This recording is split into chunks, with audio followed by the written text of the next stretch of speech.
बिस्मिल्लाहिर्रहमानिर्रहीम अस्सलामुअलैकुम रहमतुल्लाह। आसिफ अली ज़रदारी सदर मुंतखब हो गए हैं और ये पाकिस्तान के पहले सदर बन गए हैं जो कि 2 मरतबा पाकिस्तान के सदर मुंतखब हुए हैं। और जिस तरीके से इनको मुंतखब किया गया है, जो पहले 2008 के अंदर मुंतखब हुए उस वक्त की इस्टेब्लिशमेंट इनको लाई थी, आज भी इस्टेब्लिशमेंट इनको लाई है, तो इसमें इनका अपना तो कोई कमाल नहीं है, पहली बात।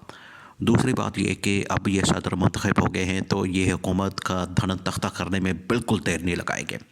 और यही वजह है कि इमरान ख़ान की रिहाई के लिए जितनी कोशिश हो सके इस सदर से की जा सकती है, और उसके अंदर एक सियासत मौजूद है।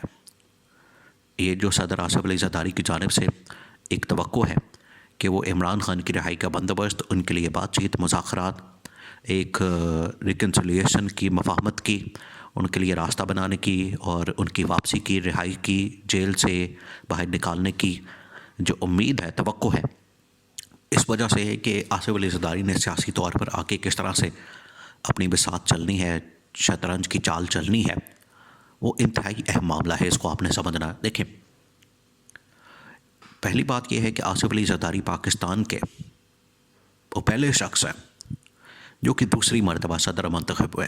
अमेरिका के अंदर ये रूल है, उनके आइन के अंदर है, उनके कानून के अंदर है।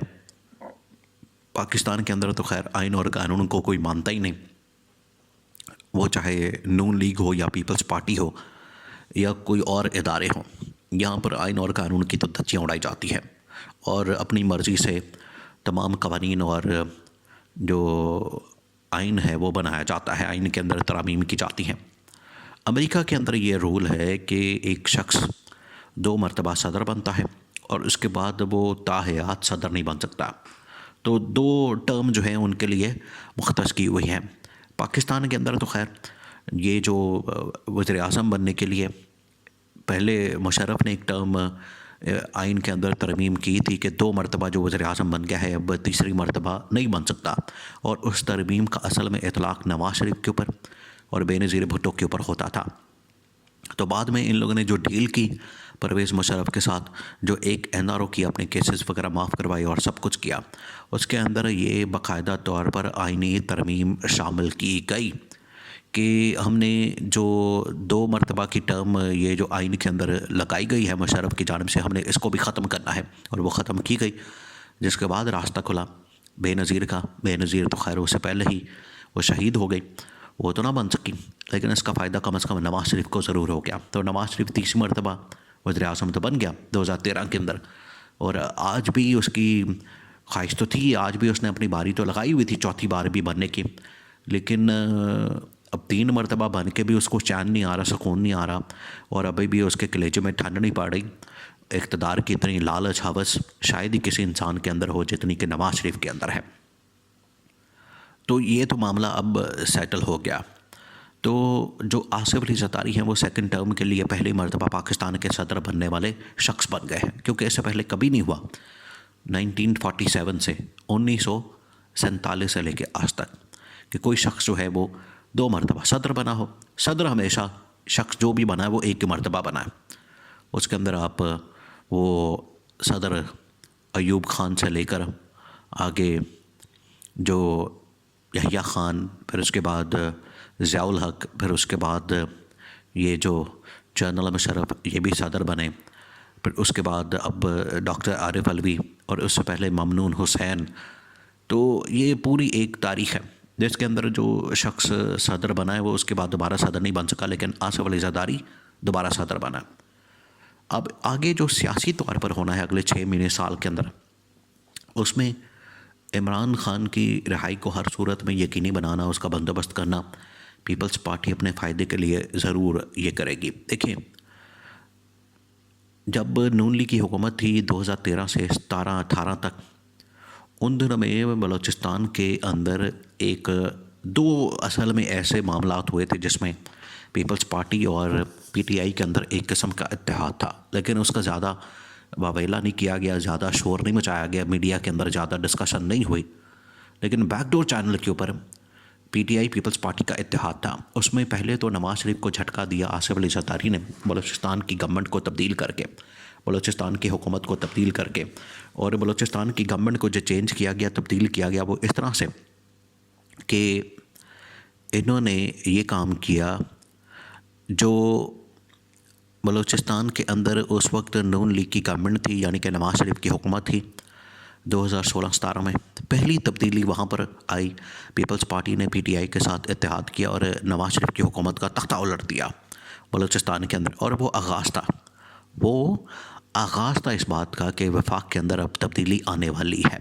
वफाक के अंदर उसके बाद पर तब्दीली आ गई, नवाज शरीफ को घर भेज दिया गया और शाहिद खाकान अब्बासी की हुकूमत बना दी गई। उसका जो आगाज़ हुआ वो बलूचिस्तान से हुआ। तो वहाँ पर PTI और पीपल्स पार्टी ने मिलकर अपना कैंडिडेट जो है वो वहाँ पर नॉमिनेट किया और उसको वज़ीर आला बलूचिस्तान बनाया।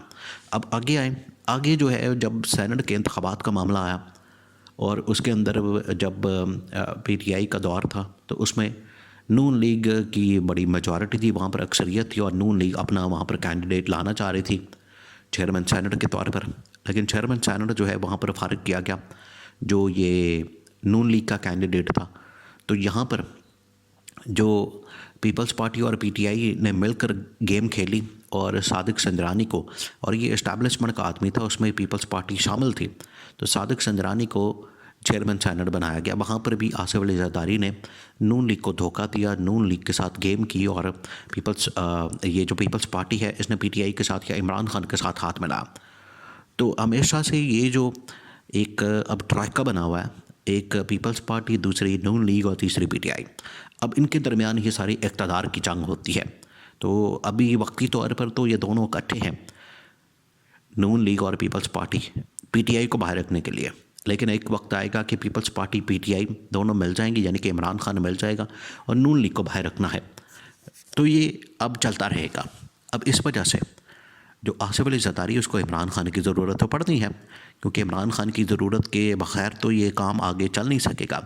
अगर उसने बिलावल को वज़ीर आज़म बनाना है, बिलावल की हुकूमत लानी है और पंजाब के अंदर से नून लीग का सफाया करना है और वफाक के अंदर से शहबाज शरीफ की हुकूमत का धड़न तख्ता करना है, तो उसके लिए पंजाब के अंदर PTI को हुकूमत देनी पड़ेगी। और वफाक के अंदर जो है, अगर डील बनाई जाए, दो सूबों में देखें, पंजाब अगर PTI को मिल जाता है, KP ऑलरेडी उसके पास है, और वफाक के अंदर बिलावल भुट्टो आ जाता है, तो ये और उसके नतीजे में इमरान खान की भी रिहाई हो जाती है और नून लीग मुकम्मल तौर पर ख़त्म हो जाती है। क्योंकि इससे पहले जो मॉडल था वो यही तो मॉडल था।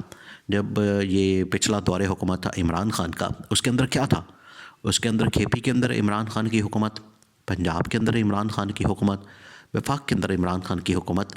तो सिंध पीपल्स पार्टी के पास ही था, और इसी तरह से बलूचिस्तान के अंदर एक कोलिशन गवर्नमेंट थी, वो तो खैर इस्टेब्लिशमेंट के पास होता है। तो अब भी इस तरह का एक मॉडल बना के इमरान खान की रिहाई को यकीनी बनाया जा सकता है।